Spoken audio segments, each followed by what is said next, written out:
Hello, everyone. This is Lenard Guzman with Emily Robinson on the Modern Divorce Podcast, where we go over modern topics about divorce. We're here it's October 18th, towards, I guess, the close of the year. Emily, what do you see going on so far? Well, everybody's getting ready for the holidays, and the holiday arguments have started as to what the schedule's going to be. So that's what always happens at this time of year. Um, but since a lot of people take vacations and the courts, a lot of the judges are on vacation at the end of December. Um, it's really busy right now, and then I find it starts to ramp down a little. So hopefully December is kind of a relaxing month. I see something brewing up. So with like, because you hear these rumors about the ports in LA here in Los Angeles. There's like I think like 80, 70 or 80, just like I don't know what you call them, like these huge boats with like toys. So people are not going to be able to order toys for their kids, and I imagine this is going to just if there's already some tension in households, children will not get these toys for Christmas, and I don't remember getting Thanksgiving toys, but yeah, they're gonna be out on the they're gonna be out in like Catalina. They're out there, so stuff I like that's gonna be know brewing up. you got to start your shopping really early. I'm already doing my shopping to make sure I have enough toys stored up for the holidays. You make them. I wish I were that creative. Oh, the kids are smarter these days. They wouldn't take it. I think you made something like a Star Wars like sword or something. I'm making So our Halloween costumes. That's hard enough. all right, let's get into the news of the day. Let's see who's in it today. So this part of the show, we go over what's going on in Google. We see news trends. We see some celebrity stuff. Maybe um, people, ordinary people like me, can relate to certain things, and it helps out the conversation because none of these topics really come up. So the first one here today is Kevin Hart, the comedian. We got a little drama here. So Yahoo News, I reached out to him for help. Tori Hart opens up about watching Kevin Hart move on with another family following their divorce. So Kevin Hart's ex-wife, Tori Hart, candidly discussed the breakthrough she achieved after experiencing a very public divorce with the actor during an interview with The Real.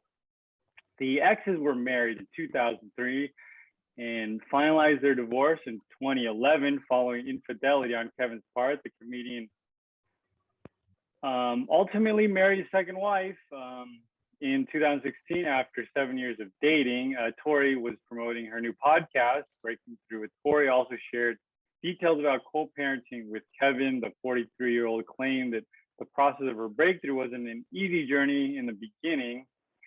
She said that while revealing one of the factors that made the experience challenging was the public divorce, I went through a breakthrough, and let me tell you, it's not like it was all peaches and cream, because it wasn't. I mean, there was the times where I was like, God, I don't want to be here anymore, because the divorce was very public, and also I had to watch him move on with a whole nother woman and a whole nother family. So this is a common thing, probably people go through this. And what are things that people can do to kind of get over this, or help actually?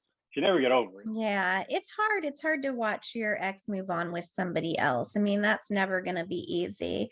Um, I think the best thing you can do is not hold on to the anger and resentment.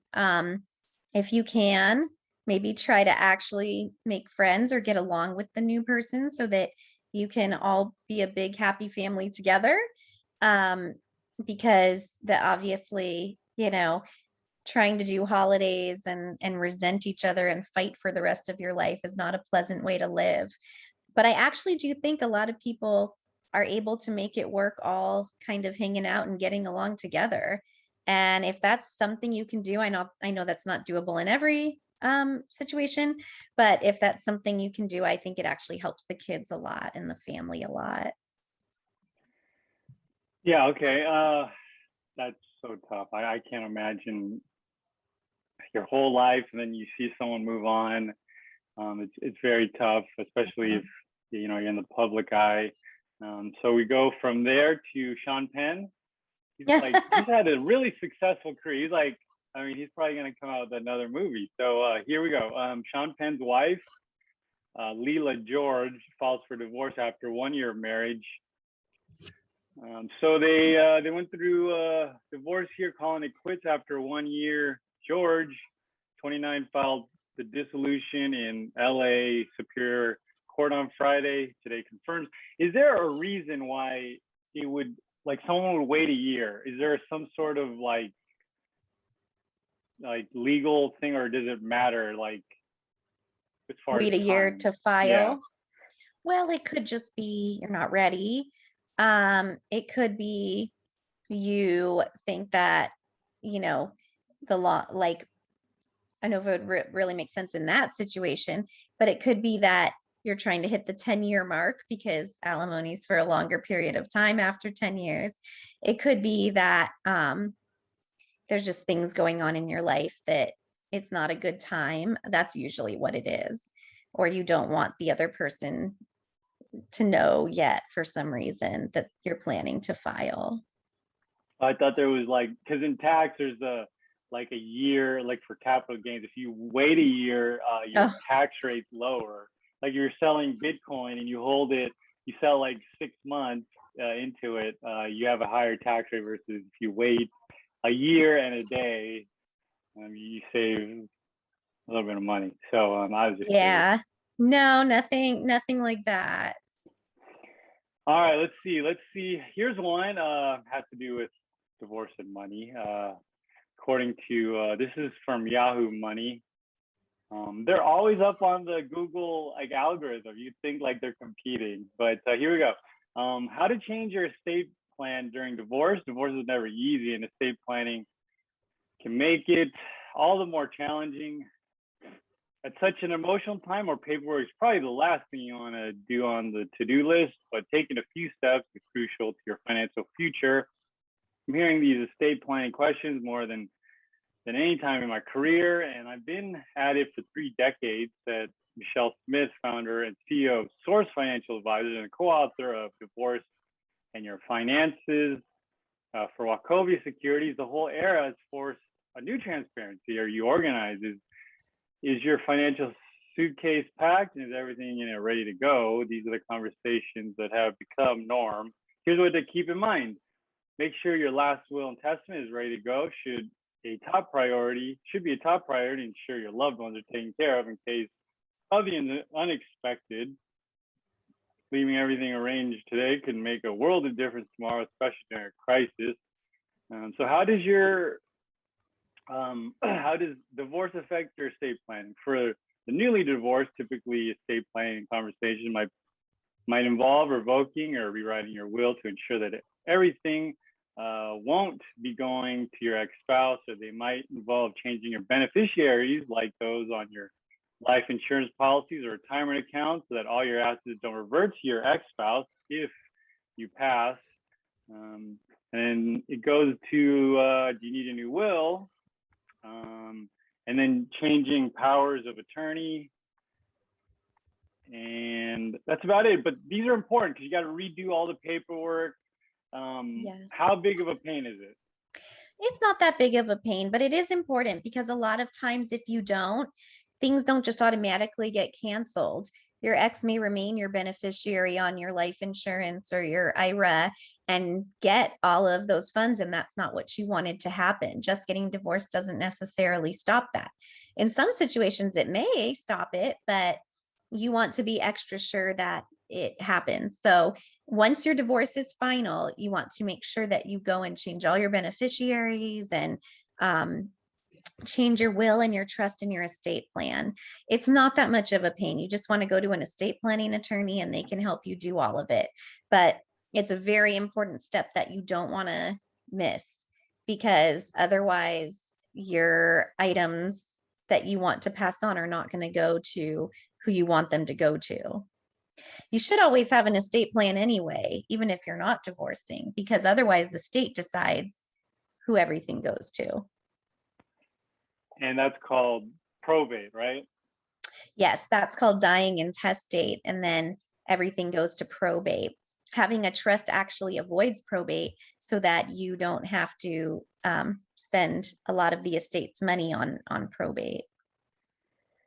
Yeah, you don't want to do that, especially if you have a lot of money. And you don't want to spend the entire estate litigating the estate. Gosh, okay. Which I've seen happen. Let's go from spending money to maybe saving money. Okay, so this is interesting because just an administration ago,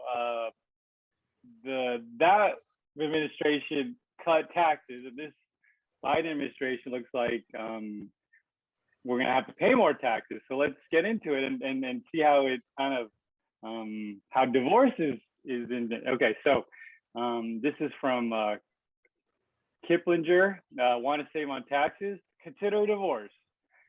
Oh, the irony! President Biden's American Family Plan could make divorce more appealing for some high-earning married couples. The tax plan amplifies the marriage penalty. So if you're already thinking about splitting up, now would be a good time. So over the last year, matrimonial lawyers have reported an uptick in clients seeking information about divorce. Divorce-related keyword internet searches are up 11%, with nearly twice as many people searching "fall for divorce" online and 14% more people typing "I want a divorce." According to data analytics company SEM Rush, since the COVID onset, these couples seeking divorce report that spending most of 2020 being cooped up to get a 24/7 exposed deep cracks in marriage. Now, married couples are facing even stronger headwinds against staying together.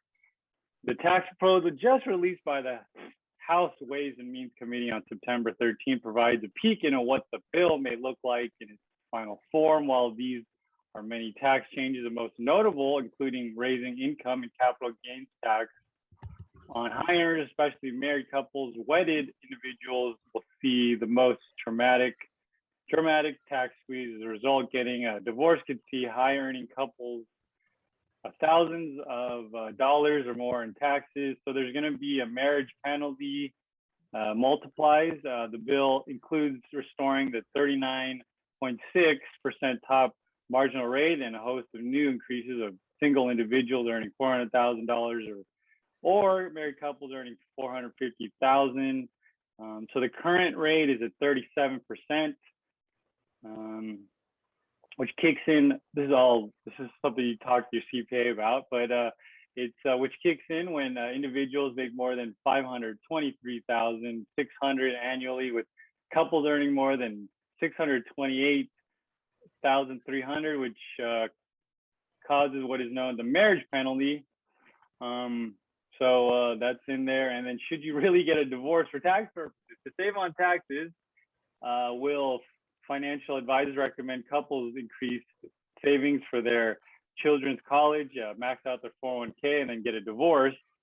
So this advisor explains, Avani Ramani explains that she cannot see herself recommending clients get divorced due to taxes. However, she shares that if a couple's already in the divorce process, it makes sense to make them aware of the tax savings they might experience to complete the divorce sooner than later. Okay, so they're preemptively, advising if you do get a divorce and you're like on the fence to get it now before they pass the higher rate. Yeah, that's an interesting thing to think about, but it does make a lot of sense. Anytime the administration changes and the tax laws change, it really affects people. Like a few years ago, when alimony stopped being federally taxable, that made a humongous change in the amount of alimony people got, how it got paid. There were a lot of changes. So you have to actually know a lot about what's going to affect you based on the tax laws. And it's good to talk to a CPA and really get an idea about that, because usually when a law changes, you're grandfathered into the prior law. Like the people who were taxed on alimony prior to 2019 still are. But if you didn't get your order before 2019, you're under the new orders. So it's good to talk to a CPA or financial person to see if there would be a benefit to you filing before laws change. That's all the beauty of capitalism. Yep, right? Yeah, I mean, traveling around a little bit before the pandemic, it's kind of like we don't have it perfect here, but we have it better than most countries. And I'll take living here in the US than most other countries. So Yes, it's interesting definitely. though, but there's a lot of turnover. Like you're saying, like if you sign something, a paperwork with alimony, is it 18 or that was a big thing, right? That changed, of course, the taxes, and then I can imagine divorces. They're probably like rushing in or holding it, depending on what side you're on. Yeah, absolutely. All right, so let's get into the part of the show where we ask Emily about divorce and people getting tips. Ask Emily how to get through it, how to get through child custody disputes, dividing assets, life after divorce. Let's get to the first one. How do you deal with a very sad ex? So this is a life after divorce. When I need help, I've been working through a very slow separation, heading into divorce for 2+ years, and my ex is having a very hard time letting go. I realize the gradual process has been hard for both of us. I have made an appointment with the divorce mediator, and we're going this week. So they made the decision that this is final. He was very sad. This has been 3 months. We co-parent and spend a lot of time overlapping for the kids stuff, and he stands about 6 feet away from me, looking down at the ground and sighing. If we talk at all about this, he breaks down. He cries and tells me how much he regrets everything and how it went wrong. We pulled on a strategy with our counselor who we've been working on to have him find ways to express his love without pulling on me. We were very super codependent before, but he's having a really hard time with it. For those who have left a relationship with someone you love but could otherwise not live with, how do you kindly and lovingly follow through with what's best for you? That's really tough.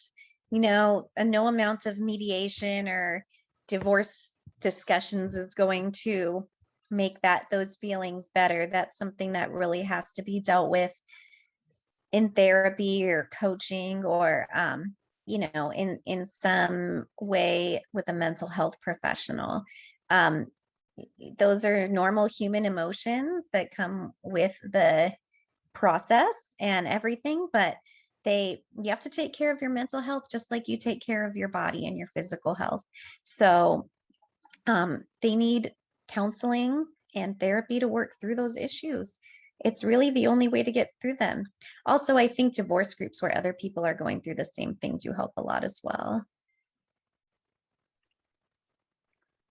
Okay, next one. This is an ongoing thing, and it is something that I kind of overlooked. You never think about it, but a childhood divorce. I don't particularly belong here on this forum, but I've never been through a divorce myself, but I feel like what I have to say is important. If you're postponing your divorce or feeling guilty about it because of your kids, please don't torture yourself. Staying together for the kids is not what we want. We could feel the tension and sadness throughout the house when you're miserable, even if you think you're good at hiding it. We want our parents to be happy, whether it's together or apart. Some of your children may be too young to understand this right now. I can't imagine how painful that must be for you. My parents had to deal with their little ones always missing the parents that wasn't tucking us in at night. I promise you, you're doing is worth it. It'll just take time. Now I'm in my early 20s and I see it. My parents showed me that even when it's hard or painful, you should never stay in something you don't that doesn't make you happy. It's personally saved me from some sticking around some pretty toxic relationship. If my parents were strong enough to do it, then so can I. I'm not in contact with my mother. She picked up a drug addiction and got rather abused in her teen years. No longer speaking has nothing to do with their divorce, but watching my dad grow and become this confident new person was incredible. He loves his life and you could see it. It's just been amazing. Be the representation, show them what putting your happiness first can do, teach them to love and respect themselves by doing that yourself. You're doing the right thing. Don't doubt yourself. Wow. Well, it's really interesting to hear that from the child's perspective. It's also interesting. She says, how good it turned out. It sounds like it turned out good for her dad, not so great for her mom. But had her mom stayed, it doesn't necessarily mean it would have turned out better. But it sounds like she's very well adjusted. She did okay with the split, because her dad was able to grow and mature and take care of her. And it was better to be away from being the family unit altogether if her parents weren't happy. And I think it's really useful. I wish more kids would speak out about their experiences, because I think it would help people going through divorce to know um, how to help kids and what they're doing that's helpful and what they're doing that's hurting the kids. Well, I think kids, they're so young, you don't realize like their emotions, or like nowadays kids are really intelligent. Yeah, absolutely. All right, we made it to the last one. This is a getting started one. I'm currently 28. I haven't spoken to my supposed ex-wife in over a year and haven't seen her in two, possibly. So those are years. We tried to file uncontested once, but I missed a phone call. I had a lot going on at the time. I live in Texas. She lives in California. She destroyed a bunch of my legal documents, like birth certificate, passport, social security card, and because of that, I missed my brother's wedding in Mexico the next day. I haven't spoken to her since. I want to be rid of her. I want to be, rid of her. I was terrible in the marriage too. So what can I do? We got married when I was 22 and she was 20, and I was in the military at the time. So looking for advice here.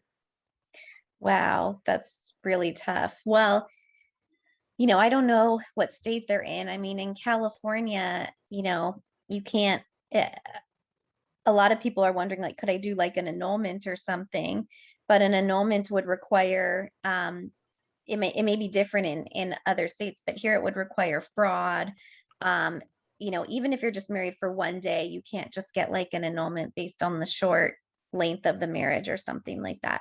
So there's not really all that many options. It's just, although in other states there may be more options. Like I think, you hear all those stories about the Vegas marriages that are really short and you can go get an annulment or something. But here, that's not really an option. So, it's sad when things don't turn out right. But I actually think consulting a military divorce expert is the best thing to do, because there are some different things that apply to military service people, and they can possibly give you some other options that you wouldn't have for a civilian.